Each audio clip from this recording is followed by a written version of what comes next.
boa noite. Você acompanha a partir de agora as principais notícias do Senado nesta quarta-feira. O plenário aprovou o projeto que autoriza a renegociação das dívidas dos estados, mas os senadores criticaram as contrapartidas exigidas pela União para alongar os prazos para o pagamento dos débitos. A renegociação da dívida dos estados deveria passar pela Comissão de Assuntos Econômicos, mas os senadores aprovaram um pedido de urgência para votar o texto direto no plenário, ainda nesta quarta-feira. Nós temos que mostrar aqui um pouco de sintonia com os problemas que passam os estados e com a população brasileira. As populações que vivem nesses estados, que estão hoje com dificuldade de pagar a folha de salário dos trabalhadores, que têm dificuldade, inclusive, de pagar a saúde, de pagar a educação. A gente sabe, tem assistido aí nos meios de comunicação a situação de penúria que vive alguns estados brasileiros. E essa é uma federação, nós somos uma federação, a solidariedade entre os estados há de haver. O projeto suspende o pagamento das dívidas estaduais com o governo federal por 3 anos, que podem ser prorrogados por igual período. Hoje, 3 estados possuem os requisitos previstos para a renegociação, segundo o Ministério da Fazenda: Minas Gerais, Rio de Janeiro e Rio Grande do Sul. Para participar do regime, os estados devem desistir de questionar o valor das dívidas na Justiça. Essa dívida que já foi renegociada em 2016, ela soma 496 bilhões de reais e 91% desses 496 bilhões de reais está com a região sul e sudeste. E também tem que adotar medidas de ajuste fiscal, como privatizar empresas estatais com autorização do Ministério da Fazenda, reduzir incentivos tributários e acabar com benefícios de servidores públicos estaduais que não existam em nível federal. Durante a recuperação, os estados não podem conceder vantagens e aumentos aos funcionários, contratar pessoal ou criar funções que elevem os gastos, conceder novos incentivos fiscais, criar despesas contínuas e fazer concurso público, a não ser para preencher cargos vagos. A Câmara retirou do texto o aumento da contribuição dos servidores públicos estaduais à Previdência, de 11% para 14%. São condicionantes draconianas que colocam o servidor público como responsável por essa crise, e ele não foi, que esvazia completamente o governo. Um governador que assinar isso aqui não vai poder abrir um posto de...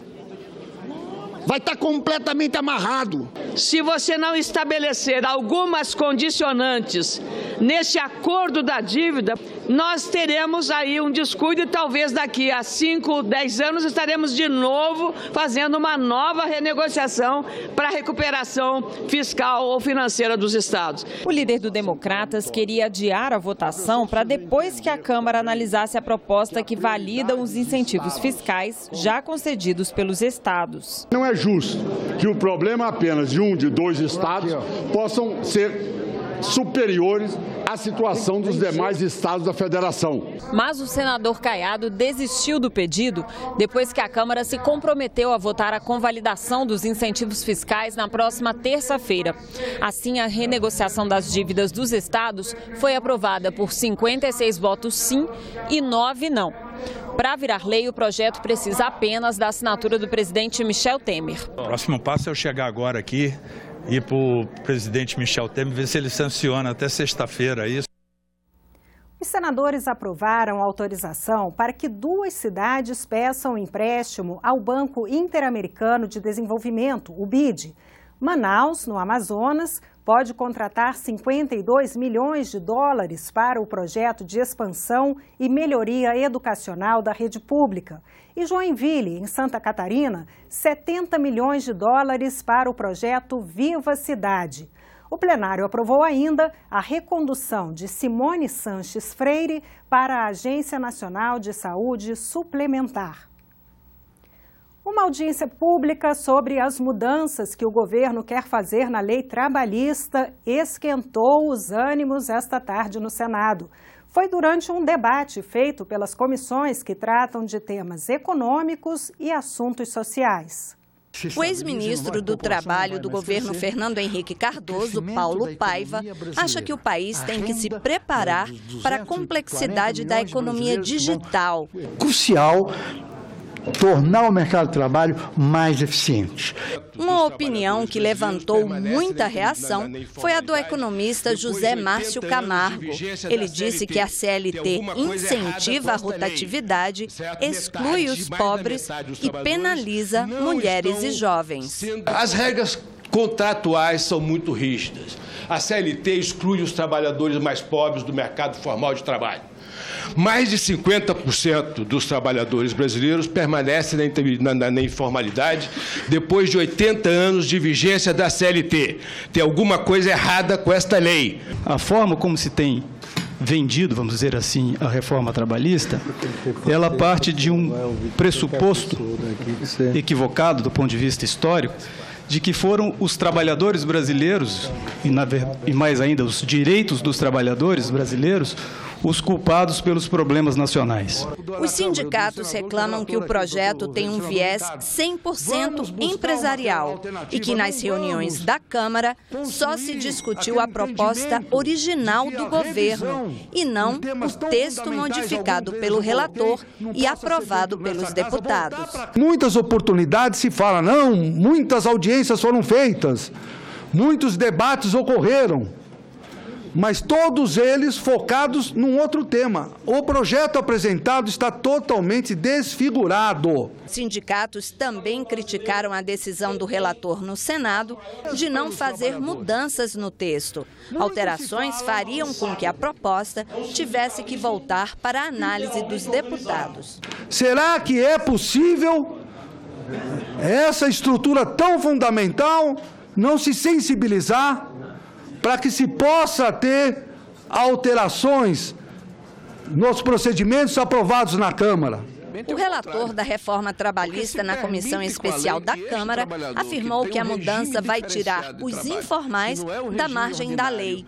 Disse que o projeto dá força de lei às negociações entre patrões e empregados, o que, segundo ele, deveria agradar aos sindicatos.